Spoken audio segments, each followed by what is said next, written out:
کبیرہ گناہ کرنے والا جہنم میں جائے گا، معاف کر دو، اس کا قانون، اس کی رحمت ہے، یہ آخری انسان جہنم سے نکلے گا، آخری سب سے زیادہ سزا کاٹ کے نکلے گا۔ جب وہ جنت کے دروازے پر اللہ تعالیٰ اس کو نا اوپر لائیں گے، یہاں ایسے آ جائے گا، یہ پیچھے کمر کو آگ لگ رہی ہے اور یہ آزاد ہو گیا ہے۔ اب اللہ اسے دل لگی فرمائیں، اس کو ایک درجہ دکھائیں، کہے گا یا اللہ مجھے یہ نصیب فرما دے، میری کانڈ سڑ گئی ہے، مجھے وہاں پہنچا دے۔ تو اللہ تعالیٰ فرمائیں گے اگر میں نے وہاں پہنچایا پھر کوئی مانگے گا نہیں، کچھ نہیں مانگتا، مانگتا ہی بہت۔ جب وہ پہنچے گا ابھی اس کا آخری مرتبہ آگے، تو اللہ ایک اور درجہ دکھا دے گا۔ جب اسے دیکھے گا تو انسان کی طبیعت میں لالچ تو ہے، رکتا تو ہے نہیں، تھوڑی دیر بعد کہے گا یا اللہ اے دے دے، تیری کڑی کمی۔ تو اللہ تعالیٰ کہیں گے پھر اور مانگے گا نہیں، بالکل نہیں مانگتا، تو اللہ تعالیٰ وہاں پہنچا دے، پھر ایک اور دکھا دے گا، تھوڑی دیر تو صبر کرے گا، پھر کہے گا یا اللہ کوئی گل نہیں، اے دے دے، تیری ان کا گھٹ ہے، اور مانگے نہیں، بالکل تیری عزت کی قسم۔ اب اللہ اس کو اس کا اصلی درجہ دکھائے گا، لیکن اب یہ ڈر جائے گا کہ اتنی باری میں چکر بازی کی تھی، جو ہوں مانگیا تھا کہ نہیں واپس ادھر ٹکٹ نہ لگے، لہٰذا وہ چپ ہو جائے گا، مانگے گا۔ اب اندر ہی اندر وہ ڈر رہا ہے، اور ادھر بے صبرا بھی ہو رہا ہے، آدمی پیدل ہوتا ہے چل کوئی سائیکل ہی دے دے، میں سورا بھی دے دے، کوئی گل نہیں، چلاواں تو صحیح۔ جب سائیکل آتا ہے تو کوئی موٹر سائیکل گزرتا اللہ صحیح ہے، کوئی موٹر سائیکل دے دے، میں بھامے سزوکی ہوئے وہ تو دے۔ جب سزوکی موٹر سائیکل آ جاتا ہے پھر گاڑیوں دیکھتا ہے، کہتے ہیں کوئی موٹر ہی دے دے، بھامے سزوکی ہوئے۔ جب سزوکی آتی پھر آندہ یا اللہ ٹویوٹا دے دے، جب ٹویوٹا آتے یا اللہ لینڈ کروزر دے دے، مقدہ تھا کدا ہی نہیں آتا ہرس و حوث، اس لیے میرے نبی فرمایا قبر کی مٹی تیرے حوث کو بھرے گی۔ جب وہ چوتھا درجہ نظر آئے گا نا، جو اس کا اصل ٹھکانہ ہے، اب ڈرے گا کہ کہیں ریورس نہ ہو جاؤں۔ اب اللہ کہے گا میرے بندے اللہ تسأل، مانگتے نہیں ہو، مانگتے نہیں، کہے گا یا اللہ اب مجھے ڈر لگتا ہے کہ تم انہیں پیچھے ہی نہ ہٹا دے۔ تو اللہ تعالیٰ فرمائیں گے اچھا یہ بتا، میں آپ کو بتا رہا تھا کہ لا الہ الا اللہ پاسپورٹ ہے، محمد الرسول اللہ ویزا ہے، کس ملک کا ویزا ہے جس کا سب سے چھوٹا درجہ، چھوٹے پر میں اتنا زور لگا رہا ہوں کہ اور میرے کو زور ہے ہی کوئی، اب وہ بتانے لگا ہوں۔ اب اللہ اسے کہے گا اچھا میرا بندہ یہ تو بتا، میں نے جس دن دنیا بنائی تھی اس دن سے لے کر جس دن ختم کی تھی اس کا 10 گنا کر کے تمہیں دے دوں، راضی ہو؟ 10 گنا اس دھرتی کا، آج کا نہیں، دنیا کے پیدا ہوئے سائنسدان کہتے ہیں 25 سے 30 ارب سال ہے، ٹھیک، اور پتہ نہیں آگے کب چلے گی، خیر ہن پیچھے تھوڑا ہی کام رہ گیا، تو 10 گنا دے دوں۔ وہ اس کو یقین نہیں آئے گا، بے یقینی میں کہے گا یا اللہ ربو کے ہاسا کیتی جانا میرے نال ہاستا نہ کر، تو اللہ کہے گا میں ہاسا نہیں کر رہا، میں سچی کر، چل اب یہ داخل ہوگا، اور جب دروازہ کھولے گا اور نوکر کو دیکھے گا تو یوں سر جھکائے گا، وہ کہے گا میرے آقا کیا ہوا؟ کہے گا تم فرشتے نہیں؟ کہ نہیں میں تو آپ کا نوکر ہوں، اور میرے جیسے 80,000 نوکر ہیں آپ، کچھ تھوڑی دور چلے گا تو ایک نور کی چمک اٹھے گی، تو سجدے میں سر اپنے آپ کو سجدے میں گرائے گا، وہ پھر کہے گا میرے آقا یہ آپ کیا کر رہے ہیں؟ وہ کہے گا یہ سامنے جو نور ہے یہ میرے اللہ کا نور ہے، میں اللہ کو سجدہ کر رہا ہوں۔ کہے گا یہ آپ کے اللہ کا نور نہیں ہے، یہ آپ کے گھر کی روشنی ہے، لائٹنگ۔ آگے چلے گا تو قالین آ جائے گا، اس قالین پر کتنا چلنے کا ہے یہ زمانہ، 40 سال چلتا جائے گا تو تب جا کے وہ قالین ختم ہوگا۔ 40 سال دنیا کے، وہاں تو 4 سیکنڈ میں اسے طے کرے گا۔ 40 سال لمبی کارپیٹنگ۔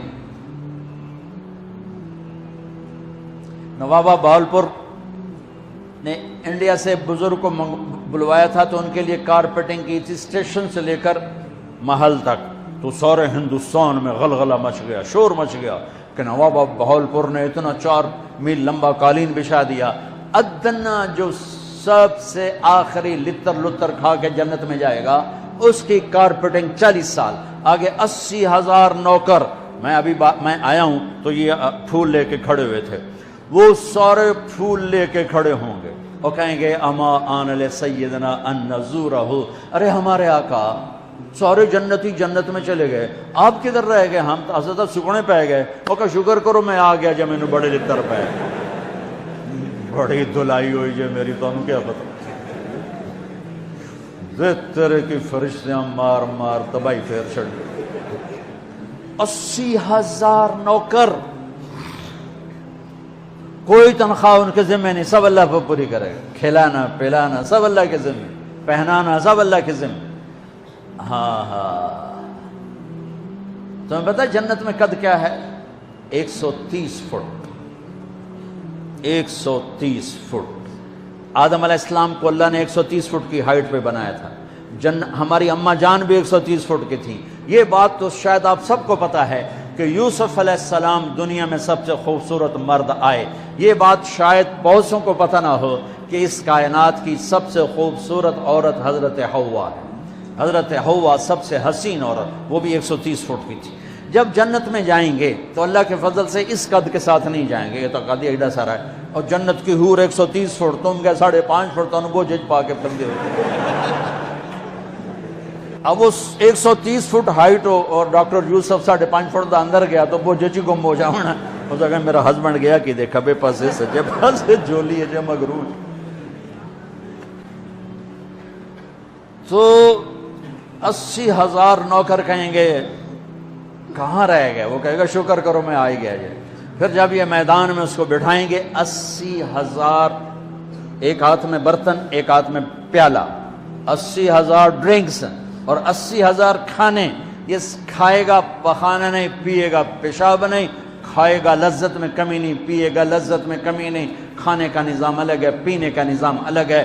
کھا پی کے جب فارغ ہوگا کہیں گے اب آپ اپنے اہلیت سے مل لیں، اپنی بیگم صاحب سے مل لیں۔ جنت کی حور یہ ایک دم غائب ہو جائیں گے، سامنے سے جب پردہ ہٹے گا تو ایک اور کائنات نظر آئے گی، اور اس پر ایک لڑکی یوں بیٹھی ہوگی ایسے ٹھیک لگا کے، تھوڑا تختی چھوٹا نہیں تو میں دونوں کھاوا ایسے کر کے تو وہ ایسے کر کے بیٹھی ہوگی، تو وہ جب اس پر نظر پڑے گی نا جنت کی لڑکی پر، تو اس کی آنکھیں ایسی پھٹی رہ جائیں گی، ایتھی رہ جائیں گی، وہ دیکھتے جا رہا 40 سال بس ایسے ہی بیٹھا رہے گا۔ جس نے جنت کے کالے کالے دوزخ کے کالے فرشتے دیکھے ہوں وہ حور نو وے کہ مرے گا نہیں تو اور کیا ہو وکھی جاندہ وکھی۔ آخر وہ بولے گی اما لک فینا من رغبت، میرے آقا آپ میرے پاس نہیں آئیں گے؟ پھر اس کو ہوش آئے گا، ارے بی بی تو کون ہے؟ کہتے تیری بیگم ہوں، اور کون؟ تیرے انتظار میں بیٹھے بیٹھے گھڑیاں بیت گئیں۔ تو یہ سب سے ادنا درجے کی جنت ہے، تو اعلیٰ درجے کی جنت کیا ہوگی؟ اور یہ ایمان والی عورت، یہ ایمان والی عورت جو دنیا میں اللہ اس کے رسول کو راضی کر کے چلی گئی، اس جنت کی لڑکی سے 70,000 گنا زیادہ خوبصورت ہوگی۔ میرے بچوں، اللہ رسول سے تعلق بنا، محمدی بن جاؤ، ڈاکٹر کی ڈگری بھی لو اور ساتھ محمدی ڈگری بھی لو۔ ڈاکٹر کی ڈگری موت پہ بیکار ہو جاتی ہے، اور محمدی ڈگری ایسے کھل کے سامنے آتی ہے کہ دنیا بھی تمہاری، آخرت بھی تمہاری، قبر بھی تمہاری۔ یہ تبلیغ اس کو سیکھنے کی ایک خوبصورت محنت ہے۔ اپنی زندگی 24 گھنٹے کی زندگی میں صرف 5 نمازیں فرض ہیں، نہ چھوڑو، نماز نہ چھوڑو، نماز نہ چھوڑو، کسی حال میں نہ چھوڑو۔ میرے نبی کے نواسے نے کربلا میں پڑھ کے تاریخ بنا دی قیامت تک کے لیے کہ کربلا جیسی شدت ہو تو بھی نماز نہیں چھوٹ سکتی۔ روزہ چھوٹ سکتا ہے، مسافر ہے، بیمار ہے، حج چھوٹ سکتا ہے، پیسہ کوئی نہیں، زکوٰۃ چھوٹ سکتی ہے، پیسہ کوئی نہیں، نماز نہیں چھوٹ سکتی۔ تو جتنے آپ بیٹھے ہو، اساتذہ ہیں، بچے بار بچے، نماز نہ چھوڑنا، میں ہاتھ جوڑتا ہوں، نماز نہ چھوڑنا۔